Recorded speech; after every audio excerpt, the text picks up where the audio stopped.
Nasabi nyo kay Chairman Dan Fernandez yung relasyon? Opo, relasyon o pera, pera o relasyon. Which is... Kayo ba ay inopera ng pera, relasyon ni Chairman Dan Fernandez?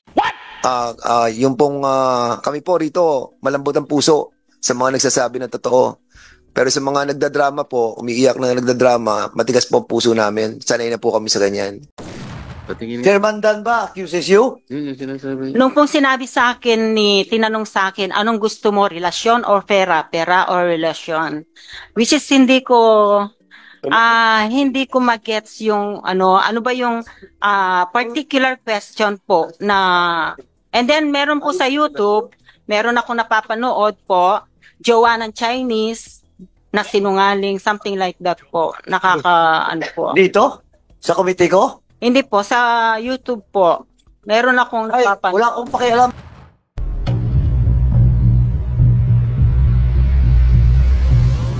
Yung mga seller po, alam ko pa. Hindi nga, anong mga property yun para ma-check nila? Sa De La Paz, San Simon po.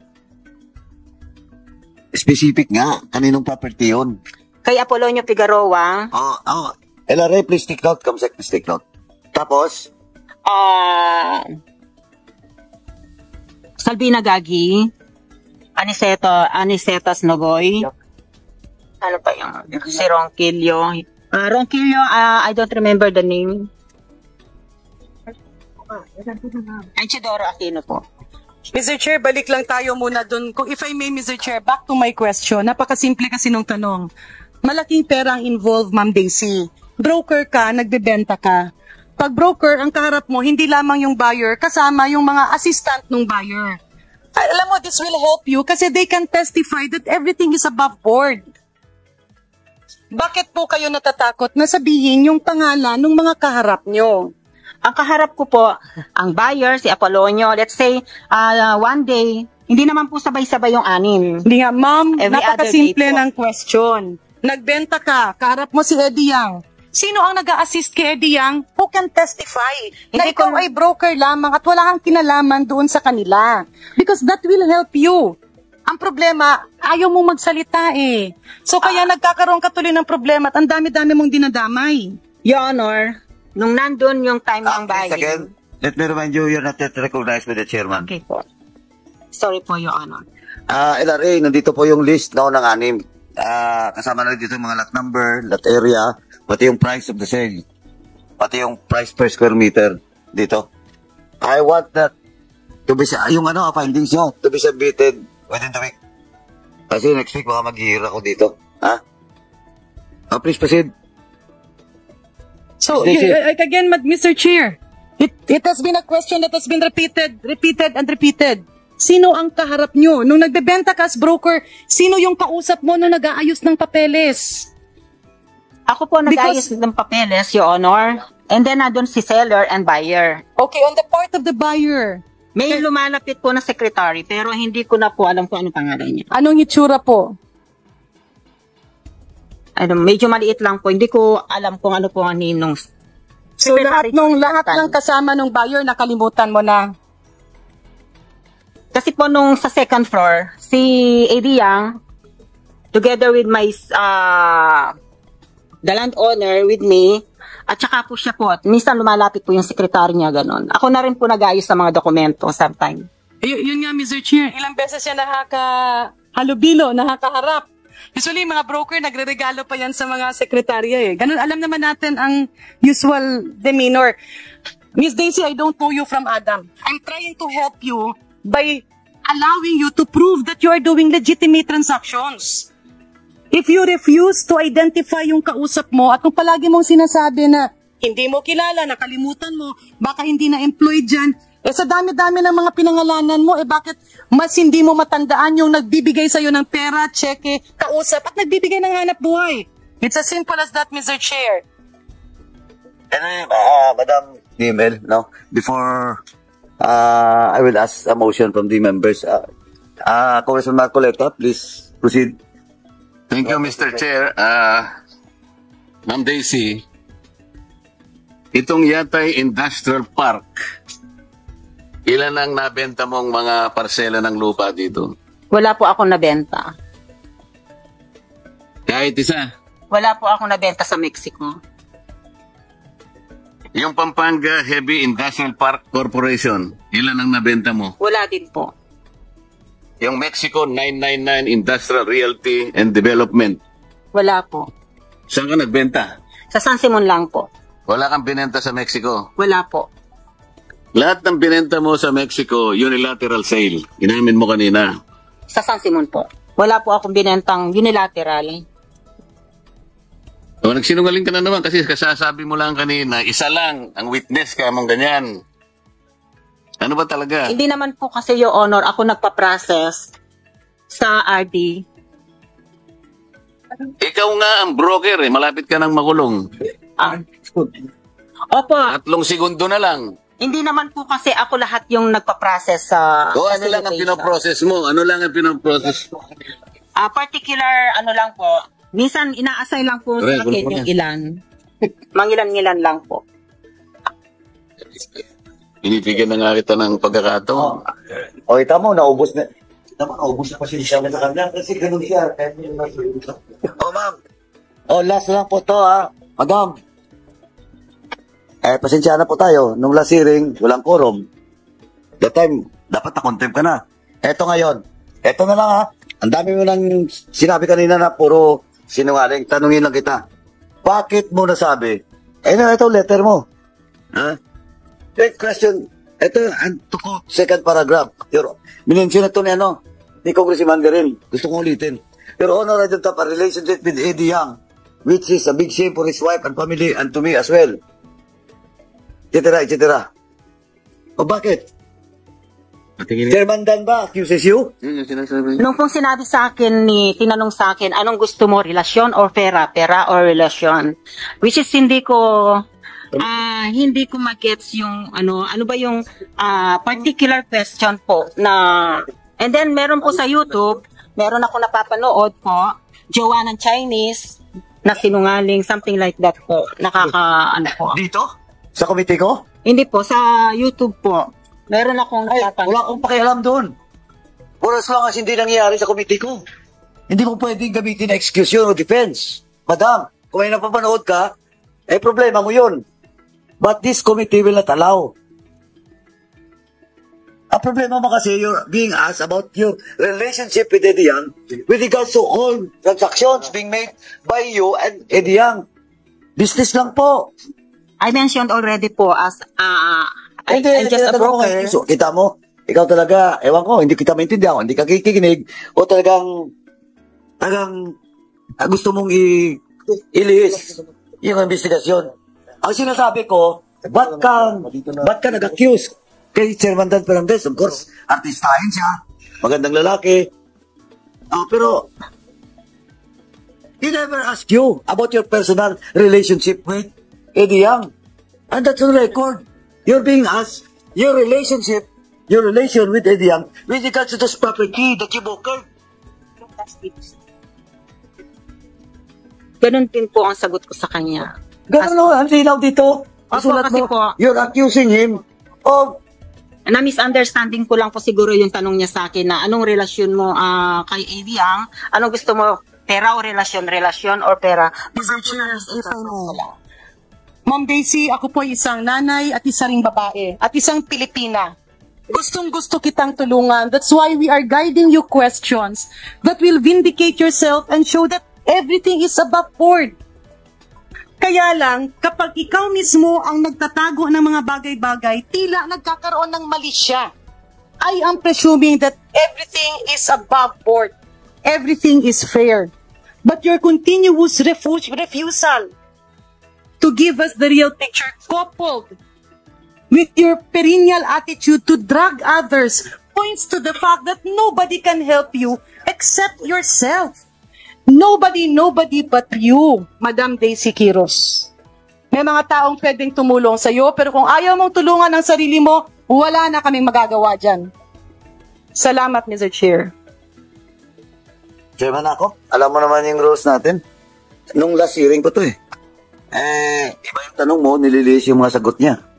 Tapos ngayon, alam mo ba, yung sulat mo dito, that is an official letter coming from you. Hindi simpleng miscommunication yun. You're accusing Dan Fernandez. Chairman Committee on Public Order and Safety. Kasi mo And pinapanood that po ako sa is YouTube. disrespect. And that is disrespect to the members of this committee. And I just relying to your Teka, Liz. question during... Ay, nag-evade ka sa pangatanong. Iniikot mo yun, nililinis mo yung mga sagot mo. Doon sa issue. Pag tinanong ko ulit, tatanungin mo, hindi mo nakuha yung tanong. Paulit-ulit na yan. Since the last hearing pa. And I think, Mr. Chair, this is also a very serious charge against Representative Dan Fernandez. Kasi sabi po niya, how can I continue my work?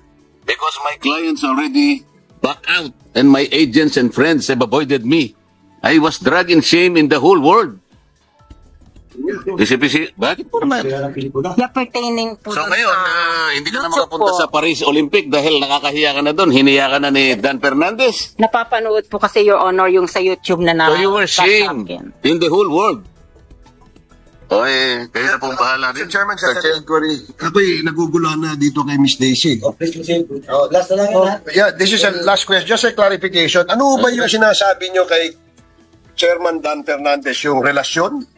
Opo, relasyon, pera o relasyon. Which is, Ano ba inopera ng pera relasyon ni Chairman Dan Fernandez? hindi naman po. Ay, hindi pala si Dan Fernandez. Sino nag-offer sa inyo nun? Siya po ang nagsabi na anong gusto mo, pera, relasyon, or pera. Which is yung, in my mind po, na misinterpret ko po yung question. So, do I take it to mean, Mr. Chair, that Chairman Dan Fernandez is offering a relationship with Daisy? I hope I'm wrong. I don't know. I'm confused. Yung ba ang pagkakaintindi ko? But I answered already the question na ang relasyon ko kay Ada Yang as broker niya ako and client ko siya. Kaya nga, Naman po. sinagot mo yan, broker-client relationship. Yes Dahil po. ito sa sulat mo yung accusing Chairman Dan, na sinarrange ka, pumili ka, pera o relasyon na pera. Dito sa sulat mo. Opo, due to napanood ko po sa YouTube na mga chismis na Eh, Yeah, Mr. Chair, Napanood ko po. I'm trying to recall kasi I watched the online virtual hearing. I believe Congressman Dan Fernandez was referring to anong gusto mo, pera, meaning yung nagkapera ka kasi nag-broker ka, o relasyon, it simply means a business relationship. Na patuloy ka na makakapagbenta, patuloy ka na makakapag-broker because you're going to vindicate your name. Na wala kang maling ginawa, kundi broker ka lang at maraming witness. Ma'am, that's how you can be helped up. Parang pag walang mali, walang ginawang mali, ganun lang eh. Kaya Mr. Chair, kanina lang si Congressman Ace Barbers, binigyan ako ng tubig. Munti kong sagutin ng I love you eh, instead of thank you eh. Pero yun yung mga miscommunication, oh, ano na? Matagal na tayo dito kay Daisy, naubos yung oras natin dito. Oh. Ako. Ito, sinasabi ko na, pasensya na po tayo dito. We have now established a quorum. We have 9 members in the committee. Chairman Akop, you're expert on that? Okay. No, I did not ask you anything about relationship. That's not personal relationship. What I was asking before was yung relationship mo between you and Eddie Yang do sa working nyo relationship. Not relationship na personal. Not that you are boyfriend or girlfriend. I'm not, wala akong ganong matter in my mind during the time that I asked you.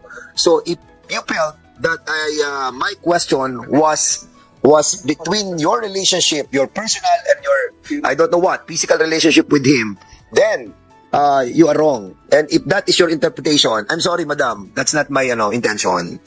But in this letter of yours that was written by you, kung yun yung sinasabi mo about me, that is the line of questioning that I was trying to implore, then you were mistaken. But having said that, Mr. Chairman, siguro lucky me that I was able to go here because I texted Ace Barbers and told me that we have a meeting like 5 o'clock. Kaya pumunta na po ako dito. But I really didn't know that we have a discussion like this. And siguro lucky for you and for me na naset natin yung matter in a Na-misinterpret mo na. Oh, so, at least klaro na po. Anyway. Still, yung pong pag-iyak nyo, it doesn't point to the fact that you have to say the veracity ng lahat ng tinatanong po namin dito. Dapat sabihin nyo rin po yung totoo. Kasi sa last time po, I still remember, nakikita po namin yung pagsisinungaling during that time. And what we wanted to ferret out in here, sana po, magsabi po kayo ng totoo. Because, yung pong, kami po rito, malambot ang puso sa mga nagsasabi ng totoo. Pero sa mga nagdadrama po, umiiyak na nagdadrama, matigas po ang puso namin. Sanay na po kami sa ganyan. So, yun lamang po, Mr. Chairman. Marami po sila. Chairman Dan, Chairman Akop. Tama-tama nandito, Chairman Fernandez. Mr. Chair, narinig mo matibay ang puso niya doon sa mga kwan. Sinungaling Sosya. Madam Daisy,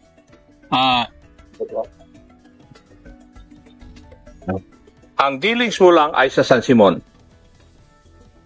Tama? Yes po. Yes. Pero, meron kayong property o pag-aari na kasama mo si Eddie Tiang. Totoo po ba yun? Hindi po yun totoo. Ha? Hindi po yun totoo. Wala kayong property? Katabi ng property ni Eddie Tiang? Wala po. Doon sa last meeting, sinabi mo yun. Di ba? Konti lang po yun. Ikaw nakakatira pa. Ba't tatawa ka? Nagsinungaling ka na nga. Tumawa ka. Tatawanan mo pa ang sarili mo? Konti lang. Hindi nga ang tanong, hindi ko naman Wala. tinanong kung kukunti ang pag-aari na mo nakatabi ng pag-aari ni Eddie Tiang. Opo. Ang tanong Hindi. ko, kung meron kayong property na katabi ng property ni Eddie Tiang, di ba? Yun naman ang tanong ko About po dun sa authority, ay SPA po. Yun naka-stated dun sa SPA. Ang ibig niya sabihin. Mr. Chair, Chairman? alam po ninyo, bago ako umalis kanina umaga doon sa aming bahay, sinabi ng aking anak, magpakabait ka, tatay. Opo. Kaya ang tagal-tagal ng pasensya ko Pero kanina, narinig ko kanina si